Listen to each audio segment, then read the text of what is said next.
Hello, beautiful souls. We're so happy that you could join us on the Learn to Love podcast. I am your host, Zach Beach, and I'm so excited to introduce our guest for this upcoming episode, which has not one, not two, but three incredible guests: Jase Lindgren, Dedeker Winston, and Emily Sotelo Matlack. Together, these three incredible individuals created the Multiamory podcast in 2014 in order to raise awareness, provide approachable resources, and combat the stigma faced by people in non traditional relationships. Today, with hundreds of episodes, millions of downloads around the world, and a rapidly growing community, they are dedicated to offering practical advice and communication tools grounded in the latest relationship research, guest experts, and years of professional experience. Multiamory has been featured in numerous publications, including NPR, Vice, Huffington Post, Oprah Daily, and Cosmopolitan. In addition to their national tours, they have presented at the Google campus in Seattle and have been keynote speakers and presenters at numerous conferences. They came onto the show to talk about their latest book, Multiamory: Essential Tools for Modern Relationships. So, without further ado, let's begin. Hello, everyone, and welcome to the Learn to Love podcast, your guide to everything love, sex, intimacy, and relationships. Each week, your host, Zach Beach, interviews new experts on love, including couples therapists, relationship coaches, sex educators, and best-selling authors. Learn the best tips and cutting-edge wisdom to better love yourself, others, and the world. Thanks so much for joining us. We hope you enjoy the show.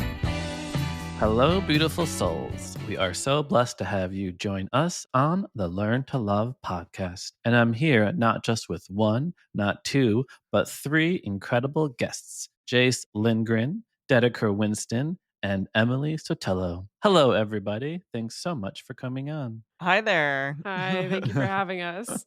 We have four incredible people here in this room together, and it's such a wonderful opportunity because our topic is Multiamory, which is also the name of your incredible podcast. So thank you so much for taking time out of your busy days to come on, all three of you. How is everyone doing today? Oh, well, we've been scrambling a little bit before this interview because of some internet outages and drama and stuff like that. So let's just take a moment to acknowledge the miracle that all three of us are here now and we've made it work. Yes. Exactly. Yes, it's so wonderful to have the three of you here. And I got to start with the first question, which I'm sure is the question you get asked all the time. Really? Multiamory? Another funny sounding word. I have to figure out what it means. Where did, where did this come about? What's wrong with all the other terms that we have nowadays? Multiamory actually came from an internet meme that started probably in 2010. Is that accurate, Jace? Do you remember? It's been around, feels like forever. But the joke goes that basically a couple students are talking about polyamory and the professor overhears them and says, "What? Polyamory is wrong." And the kids get all offended and like, "What are you talking about? It's a totally valid way to do relationships." And the professor says, yeah, that's fine, but combining Latin and Greek roots is wrong. It should be polyphilia or multiamory, not polyamory. And that was the whole joke. So when we were starting our show about polyamory, we thought multiamory sounded cool, and so we did that. But to answer your question more You thoroughly, didn't choose polyphilia? we Well, didn't. no, Someone there's else somebody is else that who now. did. Yes. Yes. Somebody else came along later and took polyphilia. There But you we go. thought multiamory sounded nicer between the two options. And but the important thing to mention is that multiamory is just the name of our show. It is not a style of relationship. It's not a new term people need to learn. It does sometimes make people panic. Like if they're interviewing us, they go, "Oh gosh, multiamory, have I been saying the wrong thing all along?" But no, that's just the name of our show. So we are Multiamory. We use the word multiamory now to refer to multiple forms of love rather than polyamory, which is specifically about having multiple committed relationships.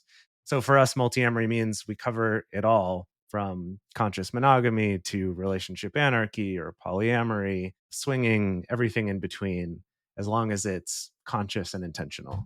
So multi, mini, amory, love. And what's some of your favorite Amories? Which favorite to explore, to talk about on your show? Oh gosh, I think amory of many kinds, including including love that you have with people in not a romantic capacity, but with other people as well. Like the fact that I do a podcast with two of my exes who I love in a very different way than maybe I once did, and yet I don't think it diminishes the love that I have for them. It's just a different form of love than maybe it once was.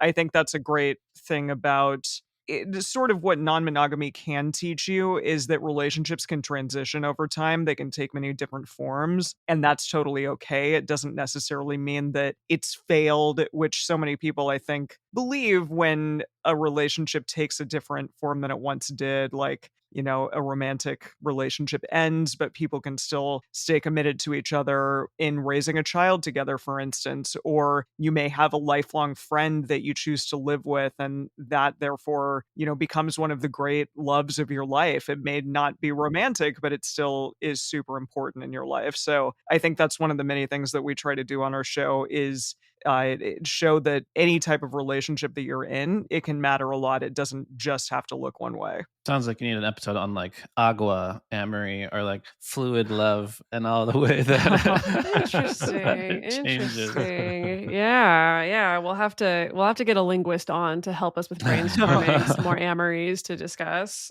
So it's so interesting. Emily said two of your exes. So this is my first little foray into kind of who you guys are. And I wanted to start with you, Emily, because in your book, you say you are currently in a happily monogamous relationship. And this was after a few years of exploring this world of non-monogamy and polyamory. And now I'm hearing, including the two other guests here, were part of this exploration. So how did that transition happen? Do you feel like you've switch teams and you're on the I don't know if I've She's been switched traded teams away. necessarily. Yeah, sure. Again, I mean, I really personally try to kind of distance myself from this like us versus them mentality, at least for myself. Although I can understand that this is still sort of the world that we live in, and we do tend to see things as like, okay, there's those polyamory, non-monogamous weirdos over there, and then everybody else. But that's kind of not necessarily how I roll. I think when you've been non-monogamous and when it worked well for you, I think that being monogamous and being consciously monogamous and really questioning and asking yourself, what does that mean for you? What is that going to look like? What parts of the relationship am I interested in and what parts am I not, for instance? How, autonomous am I going to be? How individual am I going to be? How much enmeshed with another person am I going to be or not? So yeah, I mean, Jase Dedeker and I were once in a triad together. Jase and I were also once monogamous together, and then we met Dedeker and, through a series of events and deciding we want to become non-monogamous, that occurred, and we were that for a while. And then I ended up being monogamous because I met somebody and I wanted to explore that as well. And yet Jase and Dedeker are still in a non-monogamous relationship and have been for 10 years. You guys celebrated your 10-year anniversary yesterday. Congratulations. Thank you. So 10-year anniversary, that goes against what many people think, that opening up one's relationship means it's doomed. Yeah. Or that it doesn't work. Yeah. Or that you're attempting to save a failing relationship in some way, which, to be fair, none of those things are necessarily wrong in the sense that, yeah, a lot of opened relationships go completely off the rails. A lot of people turn to non-monogamy as an attempt to save a relationship when that's really not the most appropriate tactic that they should be taking. But I mean, it is nice to have the milestone, especially considering that Jase and I have never had a monogamous relationship ever. Like from day one, it's never been monogamous. With each other, she means. With each other, yeah. Yeah, I mean, that's what I mean, with each other. Our relationship between the two of us. Not like when you were 13. And you were... No, had plenty of monogamous relationship in the past, both of us. But between the two of us, it's never been monogamous. And I mean, for me, it's been one of the like healthiest and longest lasting relationships of my entire life. And so, it's interesting because way back in 2014, when we first started the podcast, we initially thought we're going to create this special polyamory podcast that's going to give special polyamory advice for special polyamorous people. And that's what it's all going to be about the entire time. And maybe after a couple years of doing that, starting to realize like, yeah, there are certain things that are very unique to polyamorous people. There's very unique terminology, there's some unique situations. However, at the end of the day, as far as what's going to make a successful non monogamous relationship, a lot of it is the same stuff that's going to make a successful monogamous relationship, you know? And so we did start to shift our focus a little bit to be much more inclusive instead of just focusing on this very, very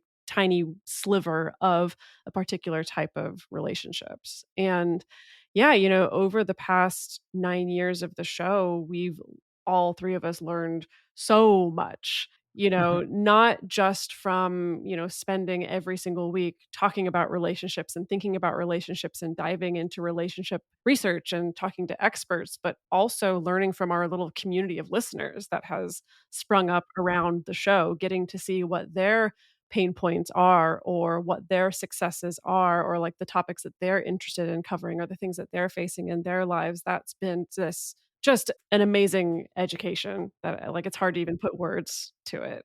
Yeah, that's so interesting because when you said there are a lot of open relationships that go completely off the rails, I wanted to kind of get into what makes them go completely off the rails. But what I'm hearing from you now is that there are fundamental principles that almost underlie all relationships that really help no matter what relationship style that it is. I think also it's worth noting that if a relationship is struggling because there's some kind of fundamental incompatibility or some kind of difference in beliefs that the people just can't get past, doing a different format of relationship isn't going to change that. Right. So when people do look at their relationship and say, this isn't working, let's try something else. And it's like, let's have a kid, or let's move abroad, or let's open up our relationship. These are like the things that people try sometimes when they just want to find something else. And occasionally that might help, but usually they don't. Usually they all make it worse because all those things, having a kid, traveling abroad, opening your relationship, rely on having a really solid foundation of good communication and being a team together. So if you have those things and you do those things, it's great. But if you're trying to do those to repair a relationship that doesn't have a solid foundation, that's going to go badly, not because you made that choice, but just because it was already going badly. Yeah, I really like that you brought up this idea of good communication because we are here to talk about your new book, you meeting all three of you, new book, Multiamory Essential Tools for Modern Relationships. The first chapter of which is literally on communication. So I would love to hear more from any of you about what you do find is the most helpful to create positive connecting communication that does create a really solid foundation, as you mentioned, for a relationship. Yeah, wow, where to even begin? I mean, we're at a place of, you know, having like 400 plus episodes of our podcast in pursuit Wow. of finding that, right? Of like what are these underlying principles? What are the things that are accessible to the most people possible? So, you know, in our book, especially in the intro chapter of our book, like we do spend a fair amount of time not just laying out what counts as good communication, but also laying out like why is it that we should strive for good communication, but also kind of honestly expanding it into we need to examine what counts as like a good relationship also.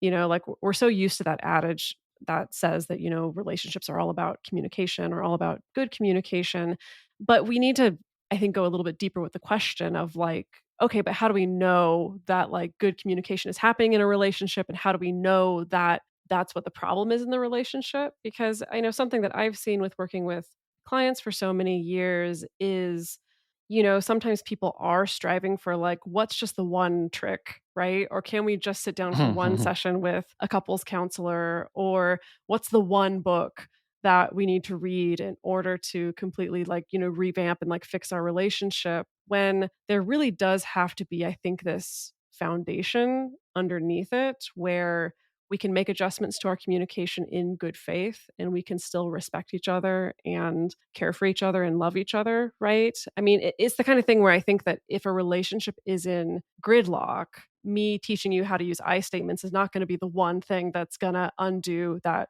gridlock. Like, so like in our intro chapter of our book, like we did spend a fair amount of time almost getting into a little bit of like the philosophical meat of what counts as good communication and relationship success as well. Well, it's interesting. What I'm hearing from you is about respect, care, and love, which is the words that you use, which I also feel like create a very solid foundation. But we can also ensure that our communication is respectful and caring and loving. Yeah, definitely. Yeah, I think ideally those are the things that you would look for, sort of the bare minimum of things that you would look for. And that's not always going to happen. I think in our most challenging moments, we may get really physiologically worked up and we may get really emotionally worked up we may not be putting our best foot forward at all times. But in our book, we do try to lay out some ways in which to get back to those moments of calm so that we can come back to a conversation with a partner in a better place and, coming towards them with that love and respect again and that understanding for one another. Because if you don't, then often things are said that that you don't really mean, or, you're not saying them in the best way possible. And that can be cause for further anger and upset and hurt down the line as well.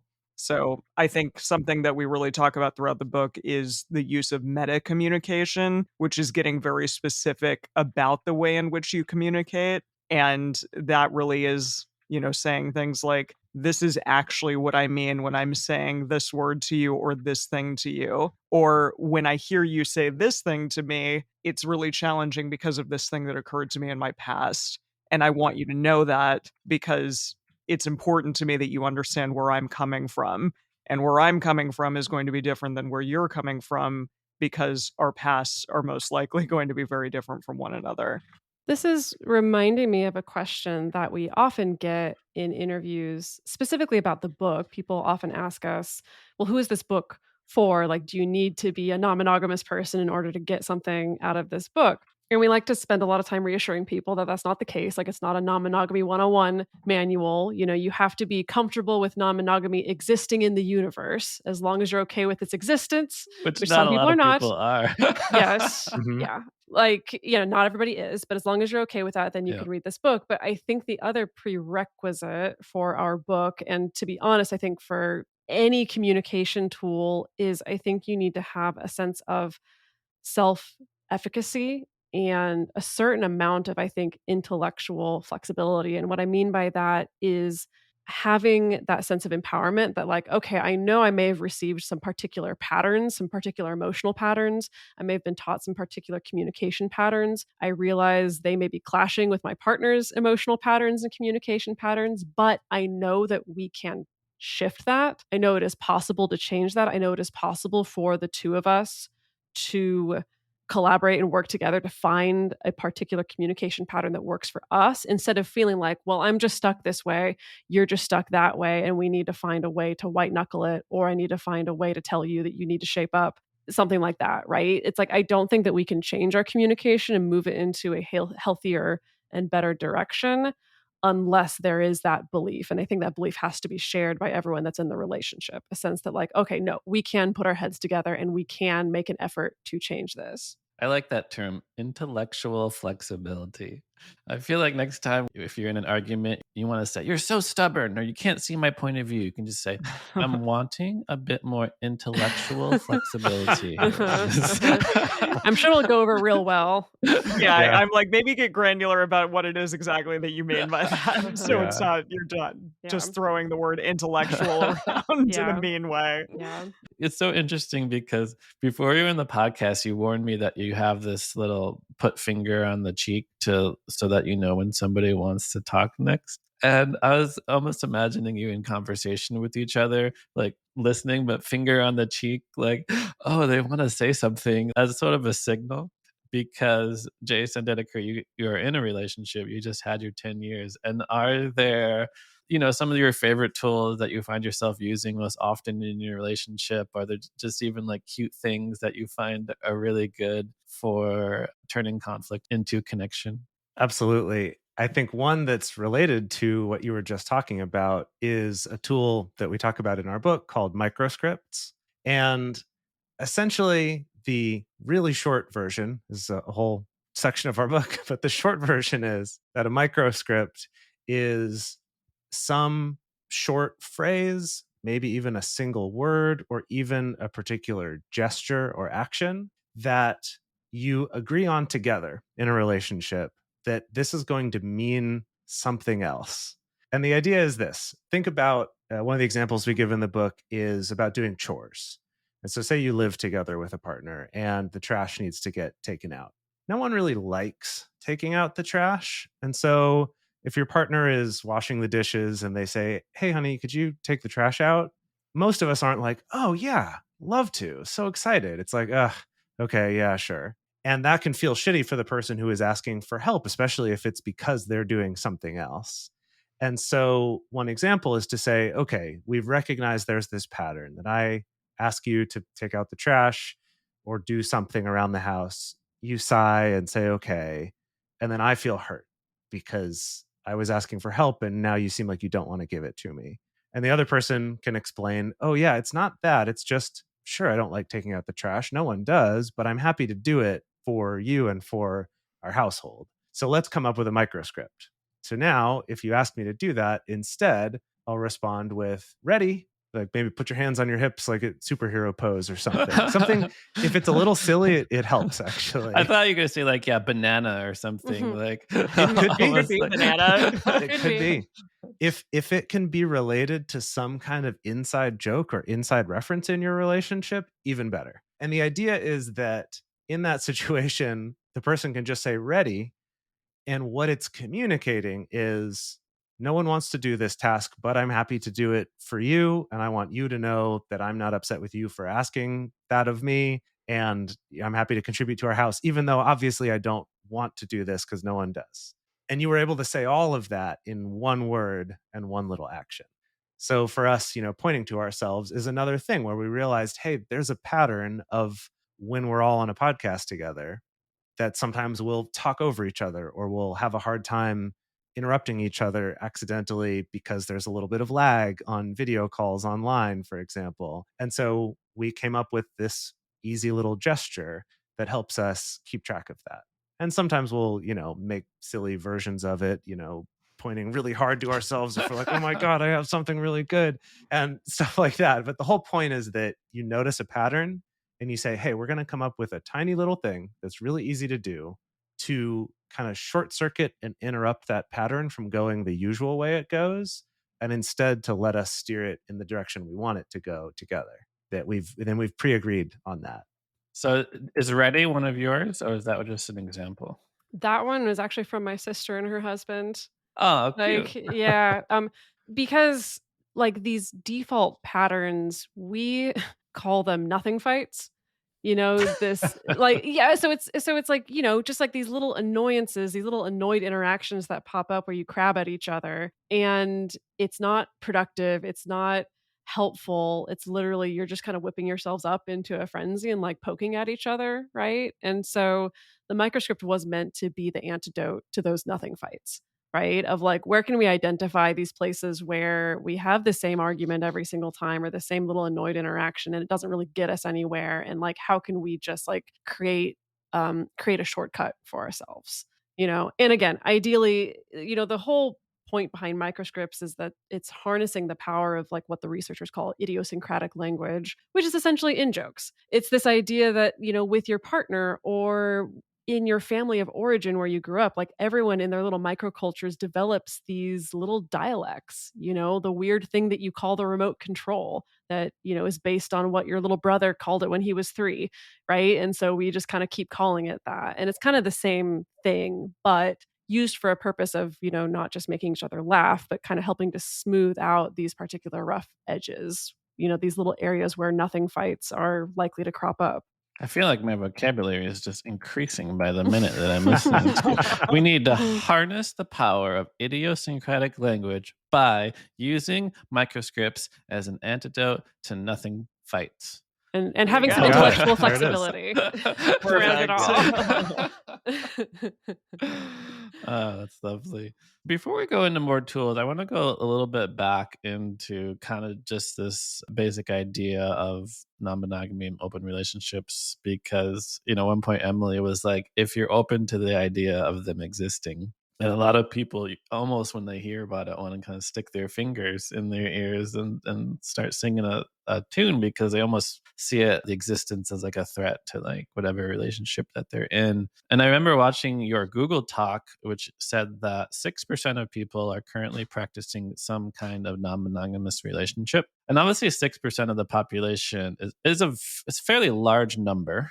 But to me, 6% also seems very small. Like I remember reading like 15% of people are in long distance relationships. And I was like, so at least twice as many people are willing to stay connected to their partner in a different town, state, or country and not be physically intimate with anybody, then during that time, like be open to other people, which I thought was interesting. So, yeah, your thoughts on, why I say it's not more popular, more accepted, if these fears are founded in any way? It probably is more than that, Yeah. honestly. Okay. Like, yeah, 6% is a pretty conservative estimate based on a very particular survey from 2017. The most up-to-date numbers that we have suggests that probably 1 in 5 people have had some kind of consensually non-monogamous experience in their lifetime. And that's a pretty broad range. That's everything from, I live in the same house with my polycule all the way to, yeah, my girlfriend and I had a threesome once, that we really enjoyed. Like, so, 1 in 5, that's a little bit more of a chunkier number of the fact that everyone's had more people have had a touch point to consensual non-monogamy as well. And right now, it's probably estimated 6% probably at the low end, all the way up to what I think do you guys remember what the latest was, like up to like 10% on the high end or something like that? That seems reasonable. Yeah. But I think I'm constantly surprised at the amount of people that I hear talking about things like I'm interested in having a threesome at some point in my life and still calling themselves like monogamous. Because to me, that is sort of still moving into the realm of monogamish, or I'm interested in some sort of open. If you look at like the word monogamous, that literally means like I'm never going to sleep with anyone except for one person for the entirety of my life. And most of us just simply don't do that. And many of us even get into relationships where we, at some point or another, do open it up in some capacity. And all four of us, I'm assuming, are of the millennial into Gen Xer variety. And yet, I think so many kids that are younger than we are really much more open to the idea of non-monogamy and are very aware of it in a way that I wasn't, for instance, when I was growing up, because of things like TikTok, because of things like social media in general, and just the fact that in the 9 years that we've been doing this podcast, we were one of two that were talking about non-monogamy. And now there are dozens, dozens and dozens. So yes, I agree with you. I mean, I'm kind of in my little my little bubble of a lot of people who know about non-monogamy and also practice it. And so to hear you be like, oh, so many people out there don't want to be a part of this, to me, I'm like, really? I don't know these people. Mhm. But I understand that that is the case. But really, if you think about it, it is so much more prevalent than it once was. And that to me is really exciting just because the possibility of something other than, again, what we were all taught growing up is the only way to do relationships, getting into the realm of there being possibility at all is very exciting to me. One thing that I'd like to toss out here, and this could be a little bit of a challenging thought for people. So, heads up on that. And this is a term that I first heard from Dr. Elizabeth Sheff, who studies a lot of non monogamous families. And she used the term the fear of the non monogamous possibility or the fear of the polyamorous possibility to explain some of that reaction of not only do I say, oh, I don't want to do that, I also say, no one should do this and I don't want to hear about it and I don't think people should talk about it. That the idea is that if there's something that you've been taught your whole life, you have to do. This is just how people do it. So in this example, monogamy. Just monogamy is what you have to do. And in your life you've struggled with that. It's been difficult at times. I think for most of us, we've found monogamy to be difficult at various points. If someone then comes along and says, hey, you don't have to do that thing, it can bring up a lot of feeling of threat, of like, what, are you telling me I've been doing all this work for nothing?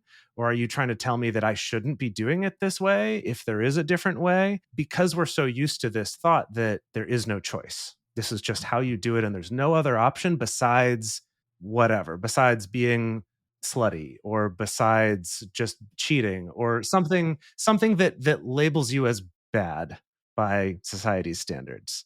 So I think that it can come up there. And the same thing, we see it with people really advocating for questioning whether or not you should have kids. That people who do have kids can sometimes be very upset by that whole notion of someone choosing not to have children. And I think there's a little bit of a similar thing there of having kids is a beautiful, awesome thing, but it's also super freaking hard. And there's a little bit of that feeling of like, what? Like, no, you can't say that you can't do this because I had to do this. I felt like this is how I was raised. This is what I should value. And so it can feel like by someone presenting another option, it can maybe invalidate some of your effort that you've put into this, or just make you question a lot of central beliefs in how you've set up your whole life. And so that's something we really do set out on our show to dispel that idea that because someone's non-monogamous, they think monogamy is bad. And I think having the fact that Emily's been in a monogamous relationship now on our show helps to drive that home of like, hey, no, we don't think this is bad. You didn't kick this is her a out of totally the show. valid way to do it. Yeah, exactly.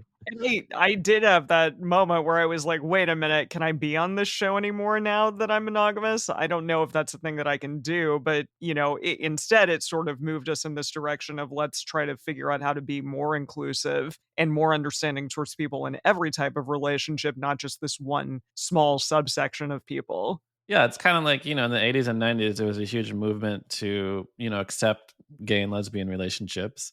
But now that, now you can just sit all at dinner table and it's not a topic of conversation. So once you have raised all this awareness about polyamory and non-monogamy, then we can all just sit and chat and be comfortable with whatever relationship style I would choose to be in.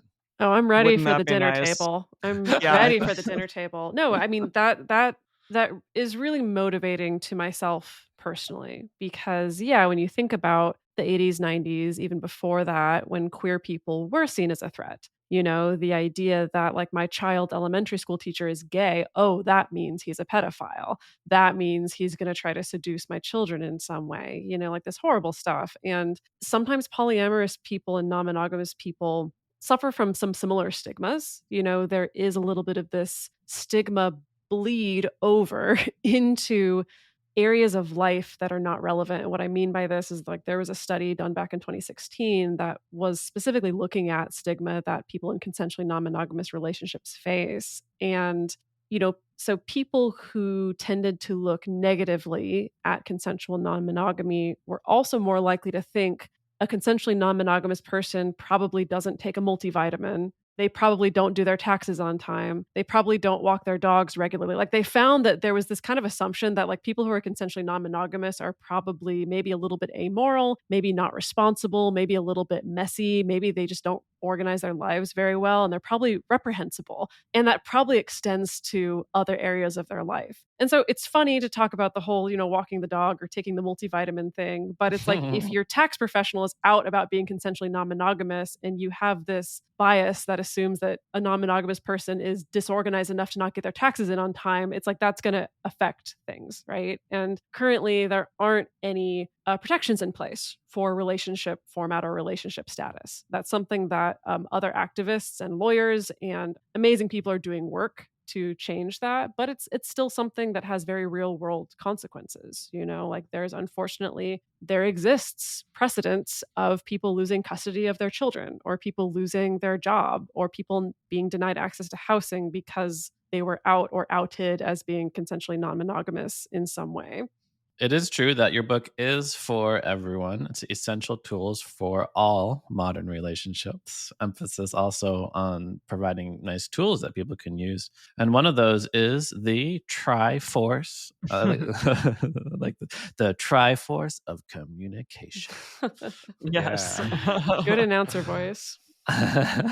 So tell us about that.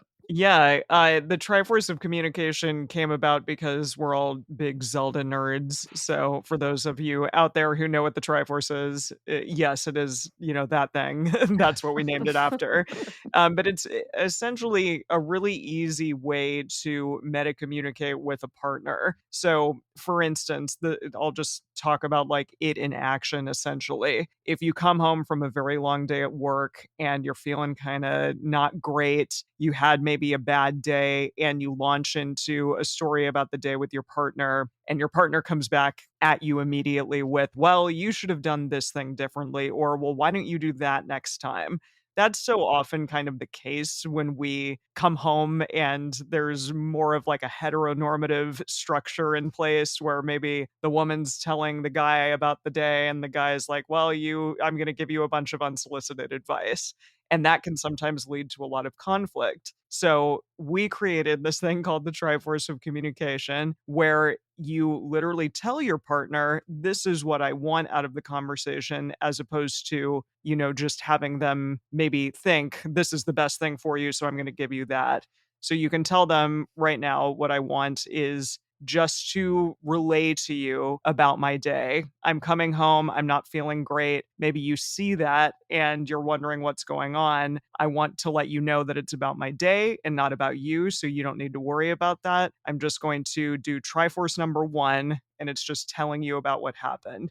And then Triforce number 2 is I would really love some support, some care, some hugs, some poor baby, yeah, that sounds like that really sucked.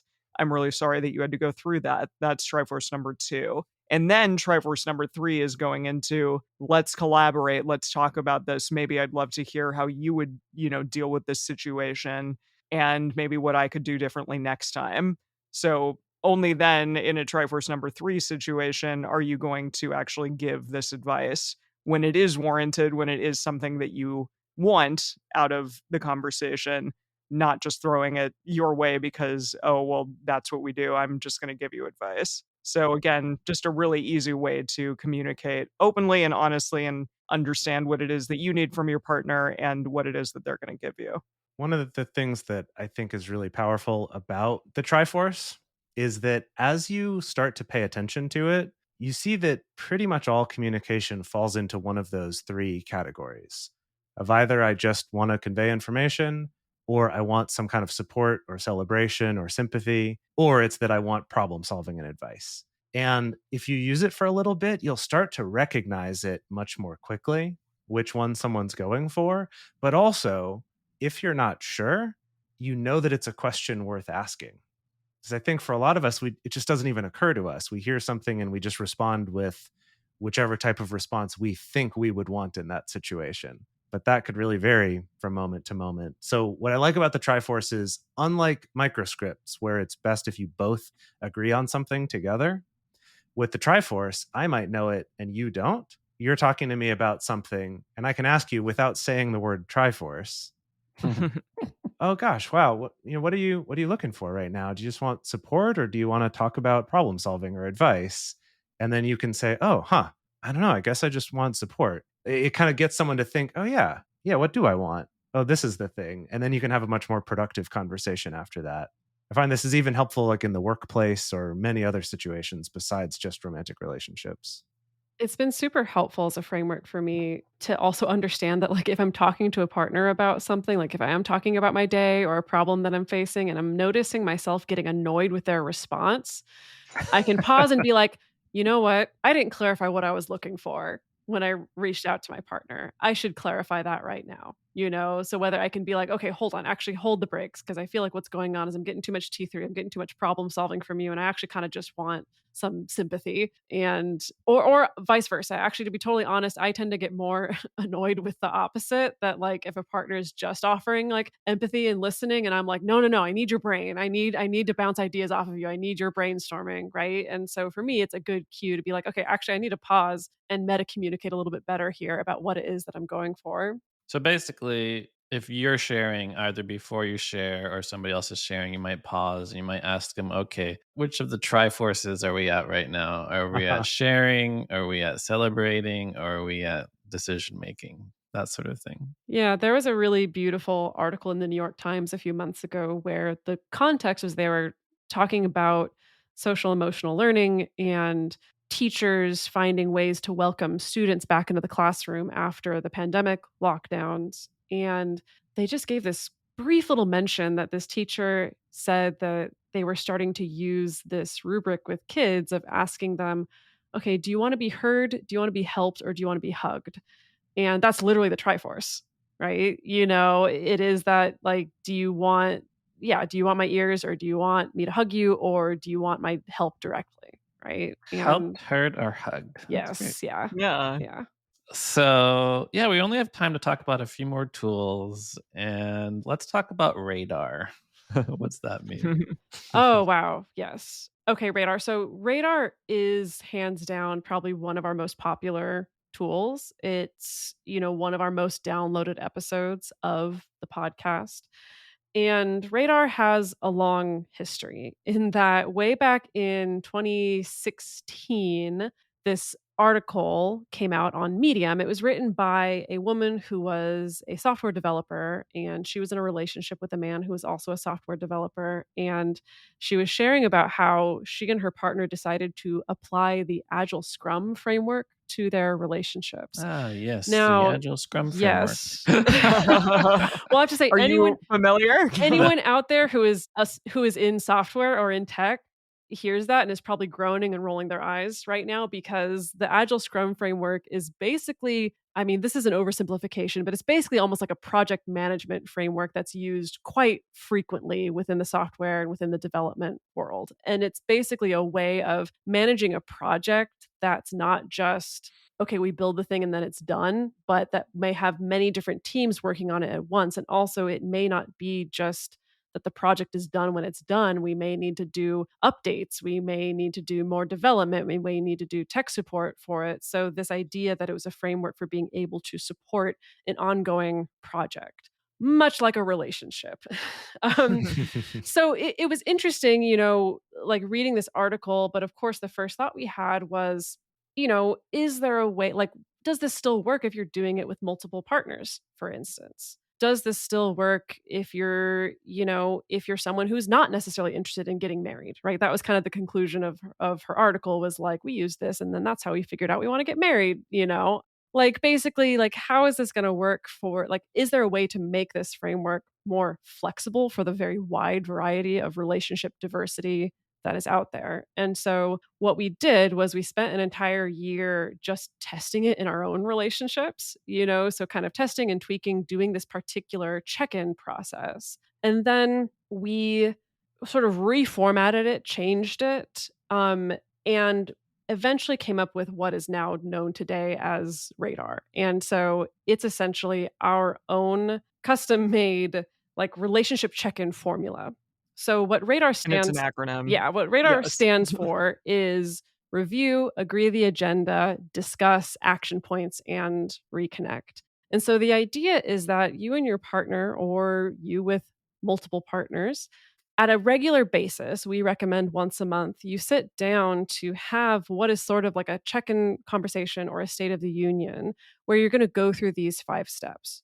So you review essentially what's happened since your last check in. Everything from, you kind of whip out your Google calendars and talk about, yeah, we went on vacation and then you started that new job. And then I went on a first date with a new person, and then we decided to do this thing with our house or whatever it is, right? You agree the agenda. So you agree together, like, what are the things that we're going to talk about during this particular check in meeting? Now, as part of our development and tweaking this, like we created a set list of agenda items that we recommend that people address every single time. Everything from sex, money, physical and mental health, our family, any future plans. And we recommend that people check in on each of these things every single time because the fact that we can fall into a pattern of only talking about certain topics when something's going wrong and when there's a problem. And then when things are going okay, we don't really talk about it. It's really common for money and sex to fall into that particular pattern. And so, like, we recommend checking in on these topics frequently to keep the dialogue open, to keep that channel of communication open. And this is also how you can catch problems early. You can catch misunderstandings and miscommunications early on, or you can have more opportunities, like for instance with sex, where it's like, yeah, sex has been feeling great. I really liked this specific thing that you did last time. Hey, have you thought about using this particular toy? Right? Like it creates this safe space to talk about these things that's not necessarily happening in the heat of the moment, where there can be like a lot of pressure and a lot of emotions, when you're in the middle of like having sex with your partner. So you agree the agenda, you spend your time discussing everything on the agenda. And then action points is if there's anything that you do want to change. Like, let's say we sat down and we talked about mental health, right? And realized, maybe I shared the fact that I've been dealing with some depression and some anxiety lately, and I'm not really sure what to do about that. And maybe we agree, like, okay, I'm going to set an action point for myself that I'm going to reach out to my therapist and talk about X, Y, and Z in particular and see if she has any recommendations, right? So the action points are the place for both partners to be able to create some goals, create some landmarks that we can then check in on again at the next check in or at the next radar, right? We can look back and say, hey, we put down this action point that we were going to try to go on one date night a week. Did that happen? Like, did it not happen? What got in the way? What did we like about doing that? Do we not like doing that? Do we need to tweak this or adjust this? Basically, the idea of action points being a part of this step is to prevent that thing that happens in relationships of us saying, okay, we really need to resolve this issue. So yeah, let's try to go on one date night a week. Great. And then there's no plan for, okay, well, when are we going to check in on that? Like, okay, if that doesn't happen, when are we going to talk about this? And like, is some person just going to sit and stew in resentment for 6 months, because their partner has completely forgotten that they said that they would try to do this, So the whole action points thing is sort of to have a sense of like recurrent accountability and to make sure that you're able to track progress and change together on a regular basis. And then at the very end is the reconnect step, which is you get through, often it's like at least a couple hours of having this check-in discussion, and then you get to reward yourselves at the end, right? By either exchanging some kind of, pleasurable touch or cuddles, or maybe you have sex, or, with my partners, I tend to exchange specifically compliments and appreciation at the very end. Or maybe we're going to go reward ourselves by going out to that new restaurant that we thought looked really interesting. And the whole point of the reconnect step, not only does it, leave you with maybe a better taste in your mouth at the end of the check-in, but it's to help to reforge new pathways. We were talking about intellectual flexibility earlier, but it's like literally forging new mental pathways around the check-in talk, because we're so socialized to think, ooh, relationship check-in, it's gonna be bad, or ooh, we need to talk. Okay, that means Oh there's a no, problem. we need to Yes. do that. Yeah. No one wants to hear Exactly. that. Exactly. And so the whole point is to literally let your heart and your body have that experience of, okay, we got through something that was maybe a little scary, maybe a little awkward, and then now it can feel good. We got to the other side of it and can feel good and can feel safe again. So that checking in on your relationship doesn't have to always be this chore full of dread. So that was my TED talk on radar as a framework. Well Thank you, done. Emily. Well, it's funny when you mentioned the reconnecting at the end, because I was like, I hope this is done on like the couch with a glass of wine and not That's like exactly how I do it. I think I wrote about that in the book. I was like, that's how we conduct our radars for sure, my partner and I. Yeah. Yeah, I've had Dedeker and I often do ours at multiple locations. So it'll Yeah, be like maybe progressive traveling radar. yeah, we'll start it during dinner, and then maybe we'll continue it for a walk, and then we'll stop and get a drink and then go home, and we'll kind of keep things moving so we're not just sitting there like staring at each other while we're going through this. right sitting across from each other at the Right. Right. desk. Yeah. Yeah. Well, the time has absolutely flown by. I feel like we've just been able to scratch the surface, and our listeners can look into this wonderful new book, Multiamory. They can also look into your 9-year, over 400 episode podcast. Like, I know how much work it is putting these things on, so well done keeping it going. And I do have to save some time as we close, because there's one question I ask all my guests to close the show, and I have to ask 3 times here.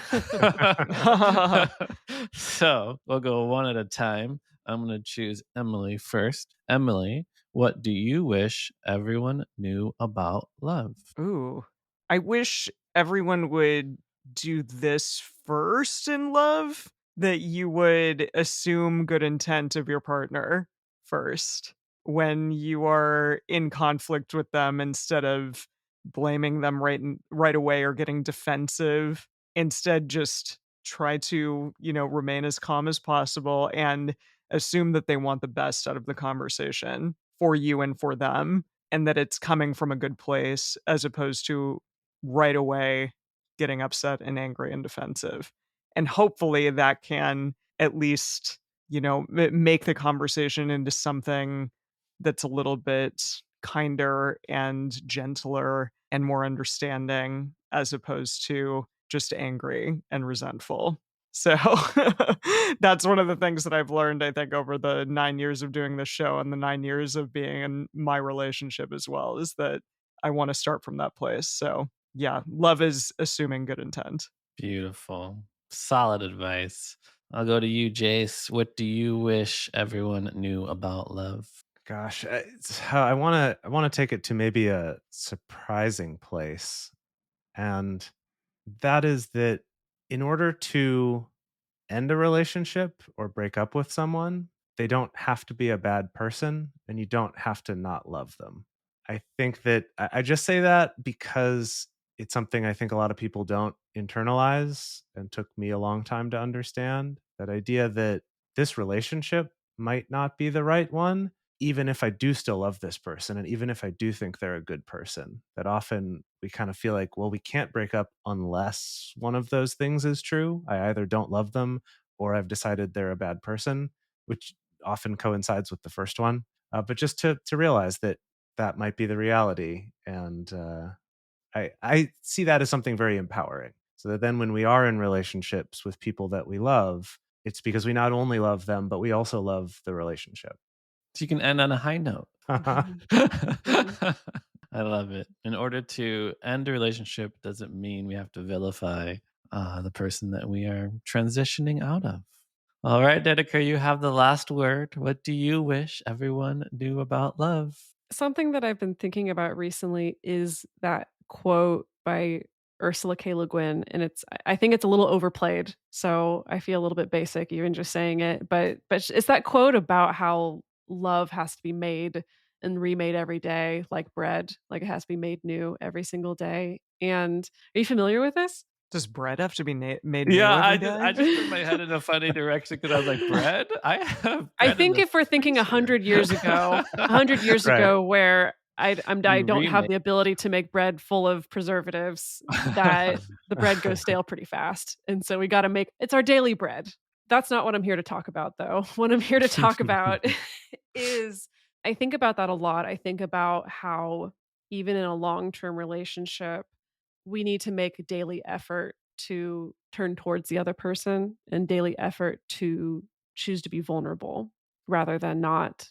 That again, like pushing ourselves on this day-to-day basis to always choose to lean in a little bit closer or turn towards a little bit more, open ourselves up a little bit more. 9 times out of 10, it's worth it. And I think it's the stuff that relationships are made of. It's all made of bread. Beautiful. It's all we're made It's all of. made of Lots of preservative-free, bread. organic, hand-milled, homemade bread, baby. I was thinking about the bread when you said that, but I was also thinking how wonderful all your advice goes together. We have towards the beginning of the relationship, assume good intent. During the relationship, make and Bread. remake your Just make love. bread. And then towards the end, you can still love each other and wish them well and not say that they're a bad person. Wow. There you go. So thank you so much, Emily, Jase, and Dedeker, for coming onto the show. For our listeners that want to learn more about any of you, how can they find you? Yeah, so we are on Instagram at multiamory_podcast, on X and Facebook at Multiamory. I'll get used to saying that one of these days. On Threads at Multiamory_podcast. And you can find us at www.multiamory.com, and multiamory.com/book is where you can find many places to buy our book. Please rate it and review as well if you really like it. And then, yeah, wherever fine podcasts are listened to, you can find us at Multiamory Podcast. Beautiful. So thank you so much. The first time I've had 3 guests on the show, so this has been a very multi-amorous show. Nice. Congratulations on the So we milestone. walking the There you walk go. as we talk about it. So thank you so much. Wow, what a wonderful conversation. I'm so grateful that Jase, Dedeker, and Emily took time out of their busy days to come onto the show. And I thank you, listeners, so much for listening to the show. We hope you remember many of the valuable lessons that our guests shared with us this week, including the same principles underlie all relationships, no matter what style they are. And if a relationship is struggling due to an incompatibility, a different format is not going to help. There's no need to fear the non monogamous possibility. And you can harness the power of idiosyncratic language by using microscripts as an antidote for nothing fights. And if that sentence didn't make sense, you might have to re listen to the episode. We also hope you remember the triforce of communication. Know when you are talking, whether or not you want to share and be, whether or not you want sympathy and celebration, or perhaps advice and decision making. And you can also use the tool of radar to review, agree the agenda, discuss action points, and reconnect with your relationships. And don't forget the truths about love. We can assume good intent from the other. Love has to be remade every day in a long term relationship. Make a daily effort to turn toward each other. And if your relationship does end, it doesn't mean the other person is a bad person. It simply means that your relationship didn't work out and you can wish the best for that person. Thanks again for listening. If you want to learn more about me, you can head to zachbeach.com and learn more about the show at theheartcenter.com.